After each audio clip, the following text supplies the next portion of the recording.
Hello everybody and welcome back to this week's video. And in this week's video, we're obviously going to see the next chapter that is recorded in the Jeremiah book, that being Jeremiah 29th chapter. So without further ado, let us begin. Well, I said Jeremiah 29th, you should have realized that's not the case though. Because of course, Jeremiah 29th is the chapter we saw in last week's video. And in this week's video, we're going to see the Jeremiah 30th chapter. So, thanking the Lord through our Savior Jesus Christ, let us begin. But what did we see in the Jeremiah 29th chapter though? That is the case that we have to first look at. So we can further understand the 30th chapter in a more of a clear view. As we saw in the 29th chapter, the Israelites are in exile in Babylon.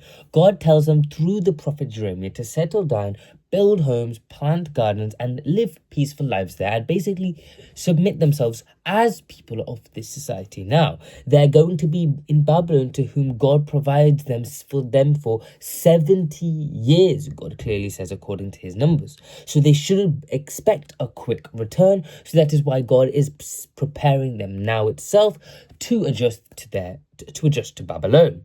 God also says after this time, he will bring them back to the promised land very clearly. He will bring them back, and that he has plans for the future, a future that is full of hope, not to harm, we can see. So that's where we left off, and with this, what we should say as hopeful response for the people of Israel. After all, because of the position they're in, they've been given a promise of hope by the Lord that they will be restored to the promised land and they will be in that safe position. So then let us read the 30th chapter that we're going to see, where where it first talks about the God's promise of restoration. So now in Jeremiah 30th chapter, it says we see God's message shifts from exile to restoration. We can see the chapter starts by saying that God is going to bring Israel and Judah back to their land after the time of exile, we can see.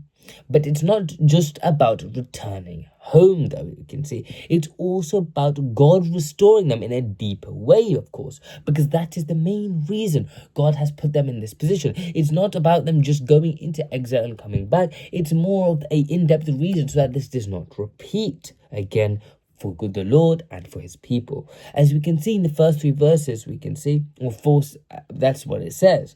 But of course, after this, in the 4th to 7th verse, we can see it's talking about a different meaning, we can see. But what do the first three verses say? God tells Jeremiah to write down the words he's going to speak, of course. These words are God's promises to Israel, he says in the first three verses. He's going to bring them back from Babylon, and they will once again live in the land he gave their ancestors, he says. Despite the pain of exile, the message is clear. God has not forgotten his people. Like I said, this is the message we said in the first three verses. And we can see then, though, the time of trouble is shown in the 4th to 7th verse. The chapter talks about a future time of great distress. This is known as Jacob's trouble, which refers to a time of suffering that will affect Israel in a way that has not happened before, but God is mentioning it now. But even in this time of suffering, we can see there's hope. However, the suffering is not meant to destroy but to purify them. God says that even though this time will be difficult, he will save them from it, because that's the love he truly has for them. The people will be saved and they will not be utterly destroyed, because of course that's how much God values his people, we can see. Then the 8th to 11th verse, it talks about the promise of freedom and restoration.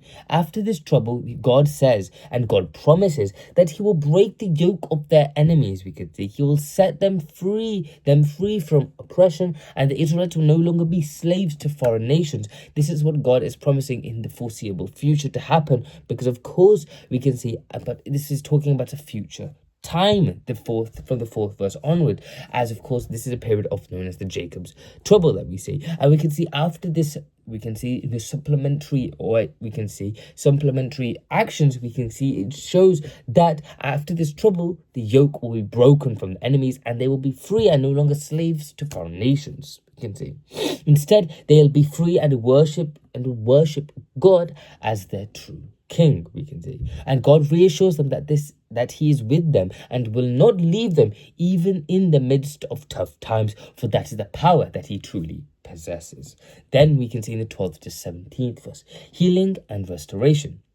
God then speaks about the healing of his people. He says, they've been wounded both physically and emotionally, of course, because of the turmoil they're facing. But God says he will heal them, even though their sins will bring up punishment for themselves. We can see God is ready to restore them, and he will bring back their health, restore their fortunes, and rebuild their cities. He will turn things around for them, because that is who he truly is. He is the Lord, and he is the people's Lord, the King of the people. We can see then the 18th to the 22nd verse, a new future is mentioned.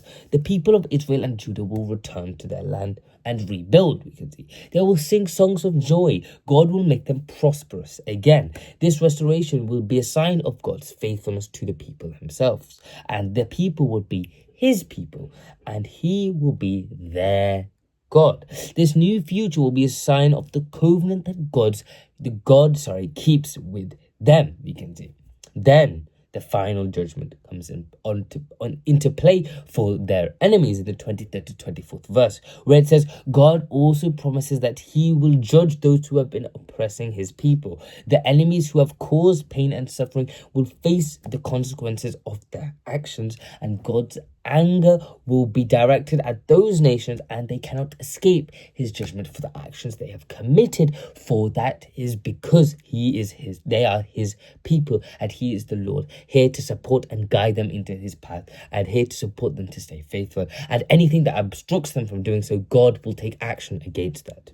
So God, in turn, as a conclusion, is telling them that a time will come when he will bring them back to their land, of course, heal them and restore their fortunes. There will be a time of suffering, though, of course, once again, but it will be followed by a time of freedom, healing, and renewal. Key true facts that God will always follow when it comes to the renewing of a person of the faith that is willing to come back. This message is meant to give hope to the Israelites in exile at this point, that there is always going to be this point of suffering, but there's always going to be that beauty of renewal and hope, because that is how everything seems. And overall, it is a reminder that however things may be bad at that moment, God promises that he will stand with us. And for us today, it reminds us that even in our own tough times, God is faithful to us, and he can bring healing and restoration into our lives if we're ready to follow. So that's all for this week's video, and I'll see you next week's video. Thank you. Bye.